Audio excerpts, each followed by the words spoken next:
Hi, hello, welcome to Maths Guru channel. In this video, I am going to explain exercise 4.4, 8th question. It is given that triangle PQR.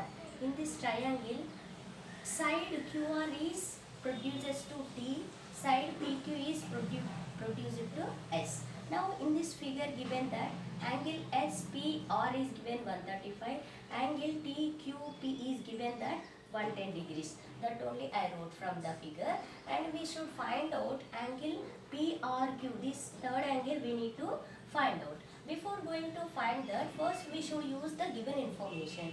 Okay, that given information is sum of these two angles we need to take.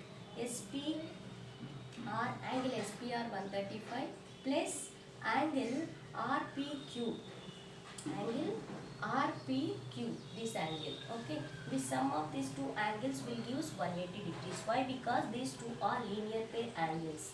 Okay, in a similar way PQT is given and PQR, angle PQR, this two, sum of these two angles also will give 180 degrees. Why? Because these two are also linear pair angles. Okay, based on that I wrote these two equations. After that, by using this first expression, already we know angle SPR from the figure. Yes, you can take the transpose. Now next is angle RPQ is equals to 180 minus transpose of plus angle will give minus angle. So angle SPR. Okay, angle RPQ is equals to 180 minus SPR, already we know that is 135. Okay, now if you do the subtraction 180 minus 135, you will get 45. Angle RPQ is 45 degrees. Okay, now I am going to take this second expression. Here it is already PQT, angle PQT, you know that. So you can take transpose. Now we need to get this value. Angle PQR is equals to 180 minus transpose of angle PQT will give minus angle PQT. Okay, therefore 180 minus angle PQT, already you know from the figure, that is 110 degrees.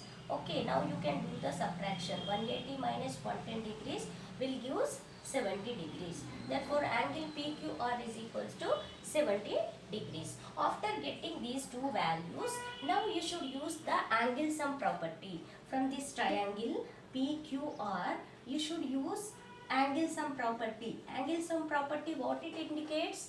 The sum of three angles should be 180 degrees. That only I took. Sum of these three angles in a triangle 180 degrees. Now already you know, you got it, these values. No, you can substitute. Angle RPQ is 45 plus angle PQR is 70 degrees. Okay, now in these two places you have to substitute respective values here. Place angle PRQ is equals to 180 degrees. Now angle PRQ is equals to 180 minus sum of these two angles, you can do 115, you will get that plus 115. You can take the transpose. Transpose of plus number will become minus number. Okay, so 180 minus 115 will give 65 degrees. Now angle PRQ, this is 65 degrees, and this is 70 degrees, and this angle we got it 45 degrees. Okay, now you can check a cross verification also. Sum of these three angles you are getting 180 or not. Okay, so but no need, but we according to our problem, just we need to find out this angle, that is we got it 65 degrees. Okay, I hope you understood. If you are watching first time of my videos, please subscribe my channel, please support me. Thank you.